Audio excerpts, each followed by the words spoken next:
I was asking Macedonia how Macedonia is going to answer today to this situation where they don't have actually monarchy, and when I am not willing to accept this level of political analysis to be ignored, and that I see out there a position by some kind of international community, some kind of judge, in some kind of context out there, all invented, that is supposed to play some kind of parallel line to what I do here, very much unsuccessfully, of course, still very much going on the ground and trying like to solve certain corruption issues.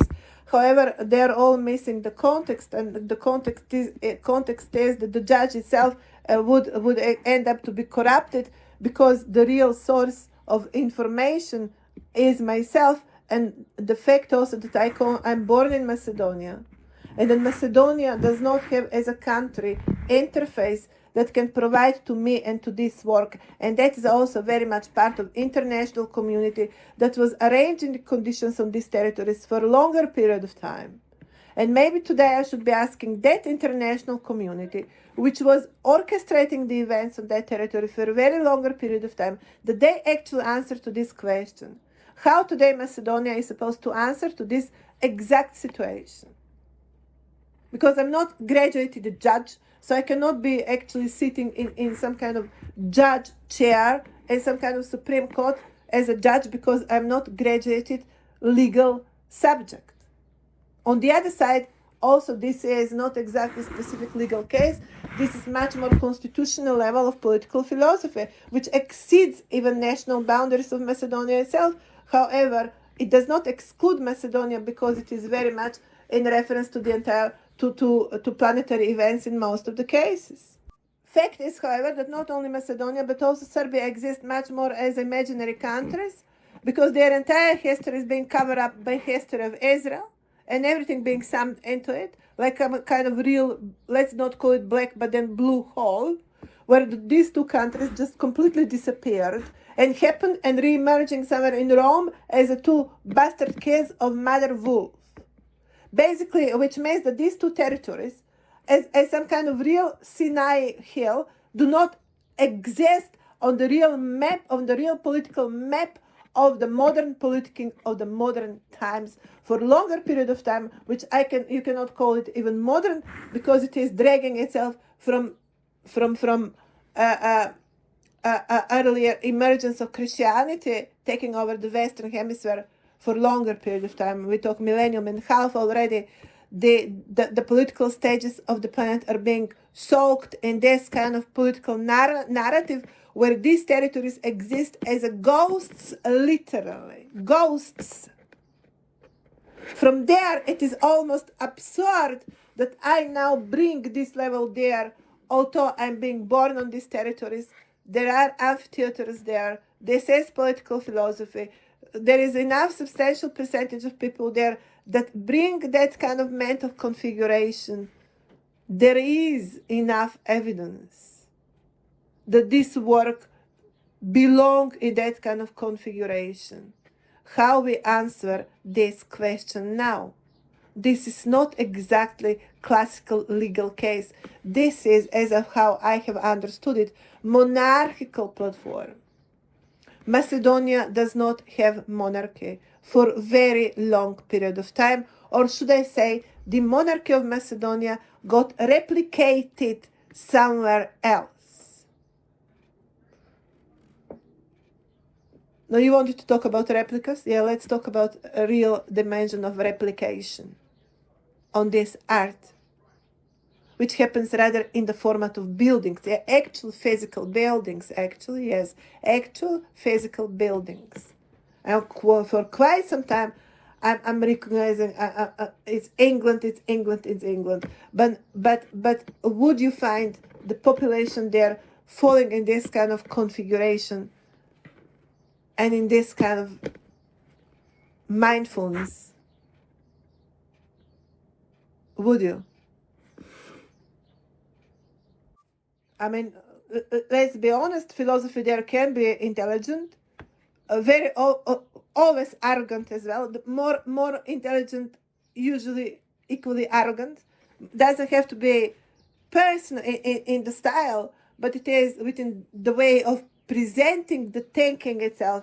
It's extremely arrogant and extremely overtaking any other approach.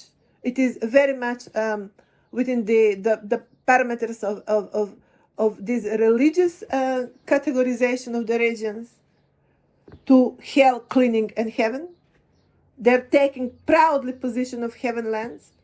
There is enough justification for that. History happened in the latest shining effects on the west side, although not equally with the substance of it, but no one can see that. The expectations of Westlands, however, are equally high on the present performance. They're not delivering it. It's already cracking substantially. The philosophy become more and more confused, disoriented, and dysfunctional. I have gained impression that it is still easier to play democracy on west side than on our territories, which continue to be very, very rigid when it comes to this kind of reforms, or listening even about this kind of over-revolutionary and over-alternative approach. Although it is nothing of alternative, it is actually about recognizing history and recovering history to its core, which they now continue to argue, first of all, from the political aspect, which is absolutely unacceptable when you talk 2 millennium and a half, that you talk about some kind of political aspects rather than to recognize the regional presence there, and the fact that people would be moving in the times and usually would be moving towards the sea coastline, where history actually started to flourish along the sea coast, and it is to be assumed that the people there would be actually sliding from other territories. So obviously there will be mixed population, mixed genetics there. So there is no need to go into territorial fight. It is just that you need to recognize that on the coastline there will be mixed genetics. But there is no need to search for amphitheaters anywhere else but where they are. And it doesn't matter, after all. We talk about certain region which is still insignificant versus the entire size of the planet, and anyone can accept today on the planet that region be a bit much more integrated, and to forget for some time about their extreme political polarizations or fight, and to agree on something, that you have this kind of mental configuration that is historic heritage on these levels, are attached to these territories, and yet these territories today do not have interface where they are going to introduce this kind of work.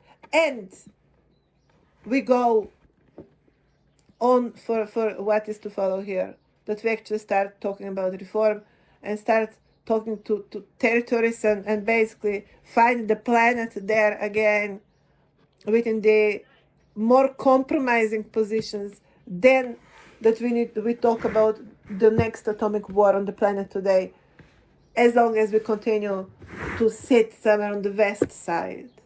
And with this kind of work, sitting on the west side, it is just even more of a promise of atomic war, I get that impression, than promise of global peace. Apart from the fact that it's really hard to bring that kind of planetary configuration sitting somewhere in Britannia without being understood as some kind of Western dominance, as of what this planet was listening enough for a very long period of time. I don't think that they are willing to hear about next level of that Western dominance, to be honest.